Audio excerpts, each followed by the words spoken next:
Il est 23h quand on est en train de faire le tournage. Tu aurais une anecdote, un truc qui t'est arrivé un peu drôle? Bonjour à tous, aujourd'hui on se retrouve dans l'épisode 3 du podcast avec un pilote de Caterham que vous pouvez voir juste ici, je pense que vous l'avez deviné. On va parler un petit peu de sa vie, de ses expériences et j'espère que ça vous plaira. La Caterham, c'est une voiture super légère. Donc nous, dans le championnat, on a un poids à respecter, donc minimum. Donc le poids pilote plus voiture, c'est 640 kg. Donc c'est une voiture super légère. Et on a donc 170 chevaux avec un moteur 2 litres.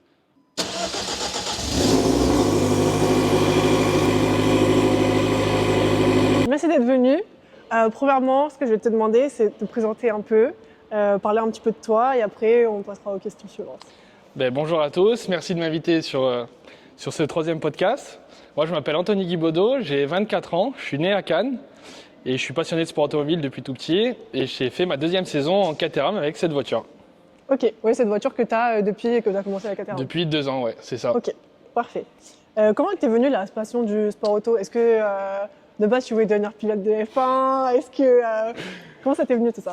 La passion du sport auto m'est venue par mes parents du coup. Okay. Mon père faisait du rallye donc en amateur et ma mère travaille dans les concessions automobiles depuis toujours. Donc la passion vient d'eux. Après j'ai jamais pu accéder au sport auto depuis tout petit parce que ça coûte beaucoup d'argent et j'avais pas les moyens de le faire.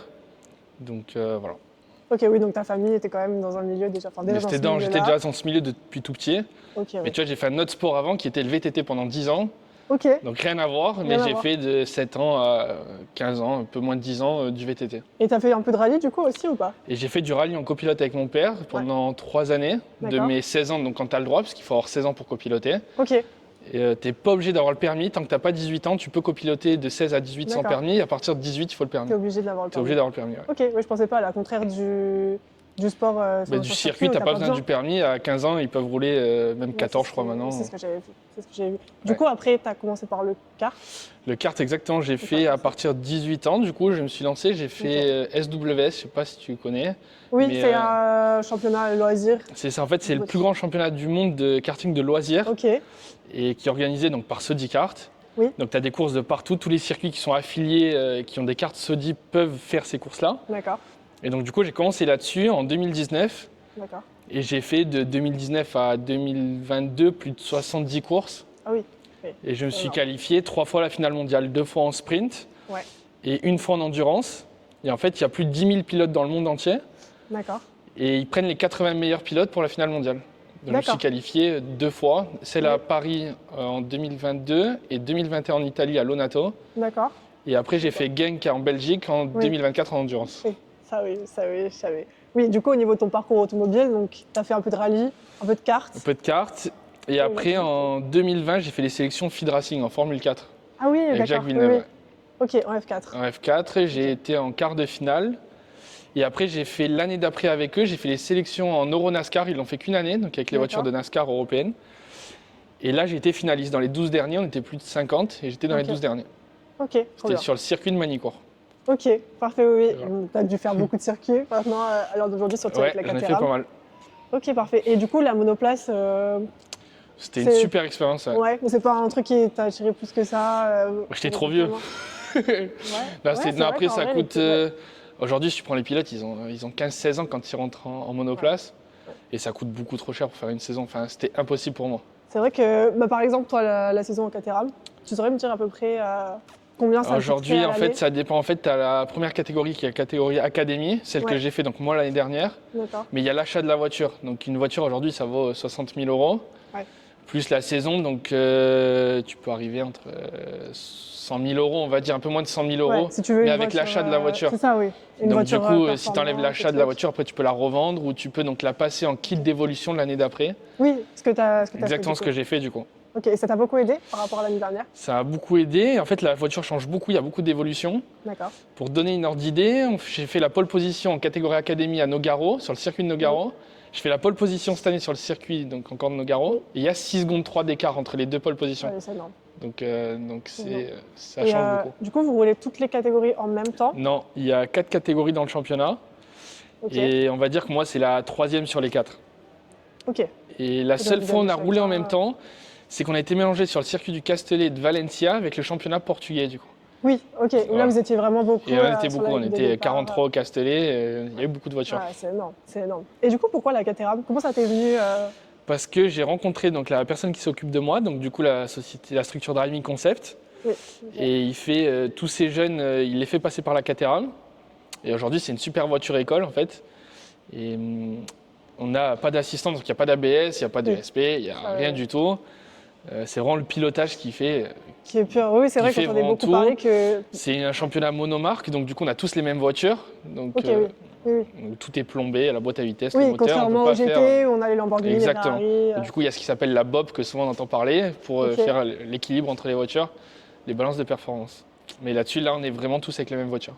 Ok. Et est-ce que tu penses qu'il y a des. Enfin, c'est même pas ce que tu penses, est-ce que tu sais s'il y a des différences, par exemple, entre ton team à toi, enfin ton équipe à toi et les autres? Ben, mon team à moi, oui, il a plus d'expérience. Ça fait 40 ans qu'ils font de la Caterham quasiment, donc ils ont plus d'expérience sur le peu de choses qu'on peut faire en réglage. Donc oui, il y a des différences entre les teams, forcément. Ok. C'est pas forcément budgétaire, c'est aussi via l'expérience. Enfin, tout joue un petit peu par rapport à ça. Ok. Si jamais tu fais donc beaucoup de week-ends de course, combien il y a de courses d'ailleurs dans l'année? On avait 7 week-ends de course et on en a 2 par week-end, donc ça a fait 14 courses. Il n'y a qu'en Espagne, on a une de plus, donc on a eu 15 en tout. Ok, oui, ce qui est quand même pas mal. Pas mal, ouais. Et à chaque fois, vous faites donc jeudi, vendredi, samedi, dimanche? Ça dépend des week-ends, des fois sur 2 jours ou 3 jours. Ok. Un week-end typique, que ce soit sur 2 ou 3 jours, c'est 2 séances d'essai libres de 30 minutes. D'accord. On a 2 qualifications de 20 minutes. Et après, on a 2 courses de 25 ou 30 minutes. Ok, oui, donc c'est assez rapide en soi. C'est assez rapide, mais tu roules pas mal quand même. Tu roules quasiment 2h30 dans le week-end. Il n'y a pas beaucoup de catégories où tu roules autant aussi. Ok. Oui, bah après, je me réfère toujours à la F1 parce que c'est un des seuls exemples que j'ai, mais c'est vrai qu'en général, que ce soit les courses, même les qualifs, c'est genre 50 minutes, tu veux dire. Oui. Donc c'est vrai que oui. Bon après, c'est pas du tout. Mais ça reste des courses sprint du coup, effectivement, là, c'est vraiment des courses. Ok. Oui, parce que vous avez plusieurs courses dans le dimanche. Et puis chaque course sont différentes, chaque qualif sont différentes. La qualif 1 est pour la course 1 d'ordre de départ, la qualif 2 pour l'ordre de départ de la course 2. Et est-ce que par exemple, quand tu fais tes 3 courses, au niveau des résultats et du podium, est-ce qu'ils font la moyenne? Tu couperas 2 courses. Ah mince. Quand tu fais 2 courses, au niveau du résultat des podiums, est-ce qu'ils font la moyenne du coup de vos 2 temps? Non, c'est vraiment, je vois ce que tu veux dire. C'est vraiment la course 1 est un classement indépendant et la course 2 est une autre course. Les deux sont indépendants. Exactement, donc tu peux te louper sur une course et gagner la course du lendemain. Bon, c'est vraiment 2 courses indépendantes, avec 2 qualifs indépendants. Au moins, ça te permet de te rattraper. Non, franchement, exactement, donc ça c'est bien. Ok. Au niveau de la saison là, qui vient de se terminer, c'est ça. Est-ce que tu es content de tes résultats? Est-ce que ça s'est relativement bien passé? Est-ce qu'au moins ça a été là où tu espérais aller? Ça a été, c'est pas ce qu'on devait faire exactement, mais j'ai eu des soucis mécaniques début de saison avec la voiture sur les 2 premiers week-ends à Pau-Arnaud et Alès.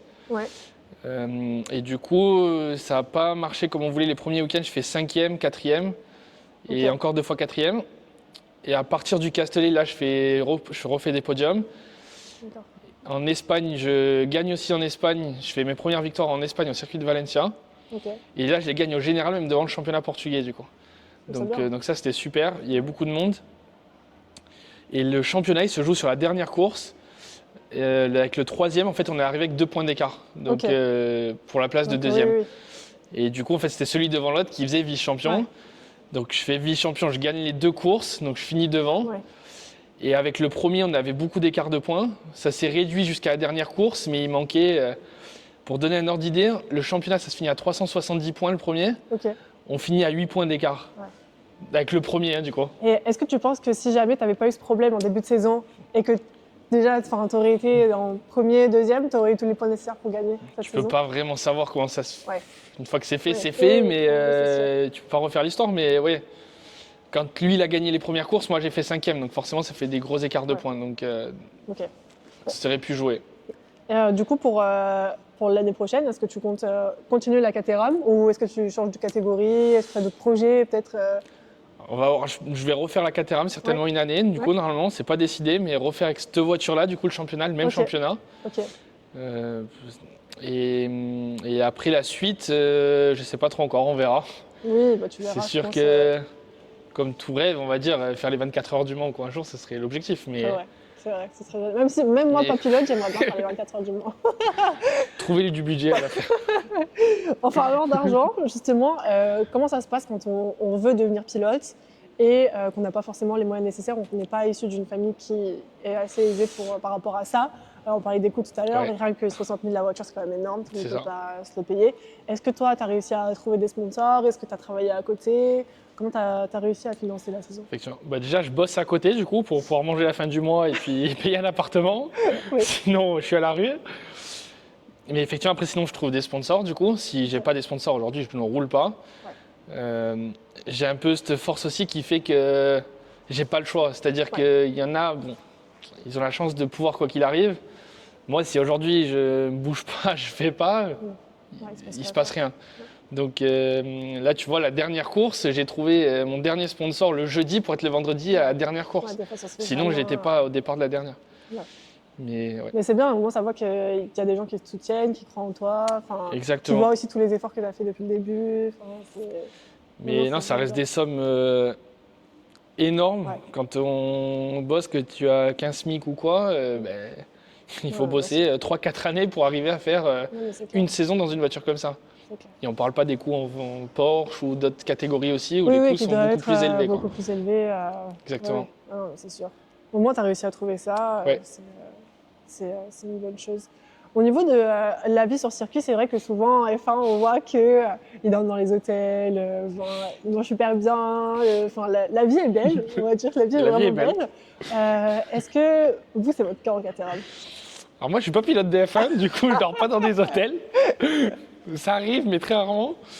Non, je dors plutôt dans les camions, sur les semi-remorques, avec les mécanos, un petit duvet, et c'est comme ça que je dors, quoi. T'es pas fatigué pour les courses le lendemain? Tu dors mal, quoi. Ok, ouais. J'ai un bon souvenir, c'est à Dijon l'année dernière en académie.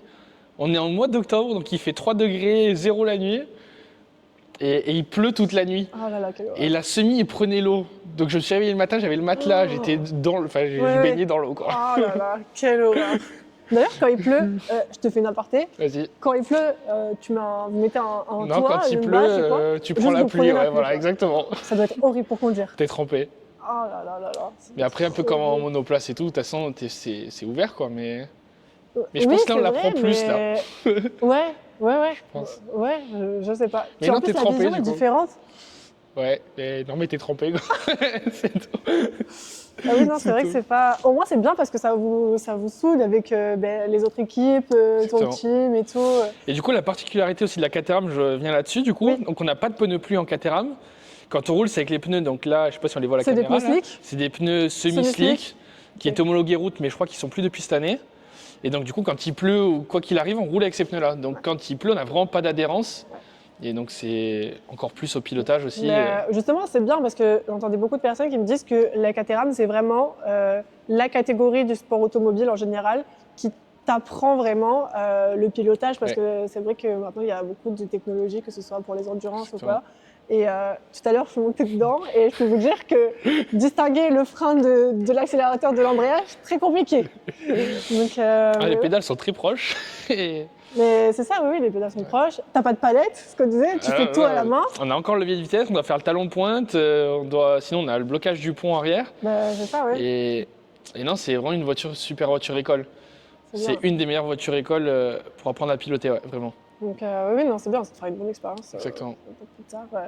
En parlant d'expérience, est-ce que tu as un souvenir de cette saison qui t'a vraiment marqué? Enfin, voilà, c'est vraiment un truc tu te souviendras, quoi. Là, je me souviens bien de la victoire à Valencia. Ouais. Parce que donc, du coup, je gagne face aux Portugais, enfin le classement général, donc français, portugais. Ok. Et je gagne ma première course de la saison là-bas. Okay.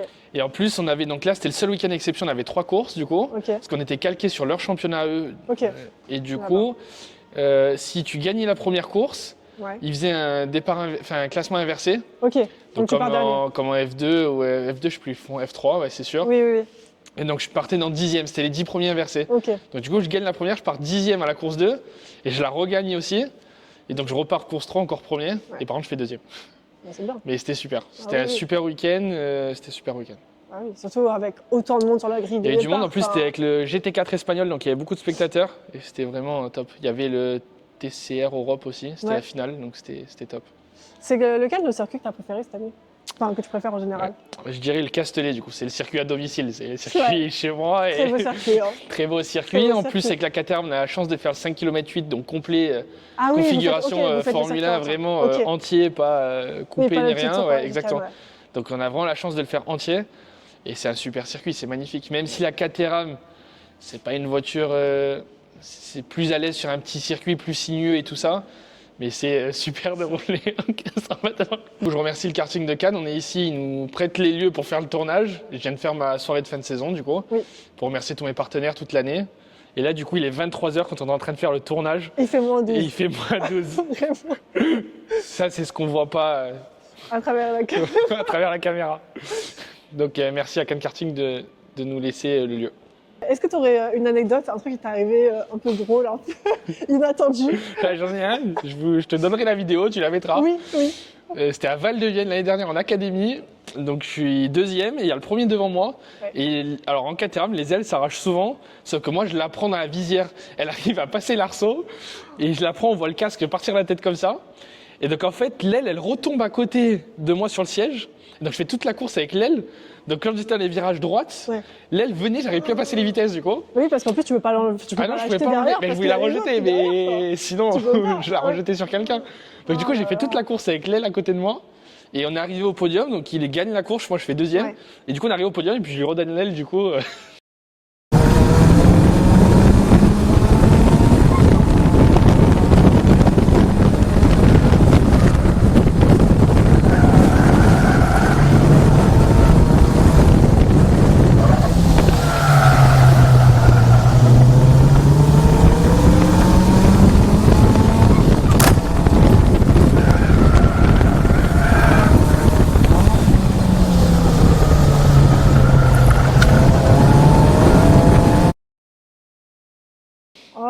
Mais oui, parce qu'en plus, vous savez même pas d'arrêt au stand parce que les courses sont trop c'est courtes. vraiment, c'est vraiment une fois tu peux pas t'arrêter.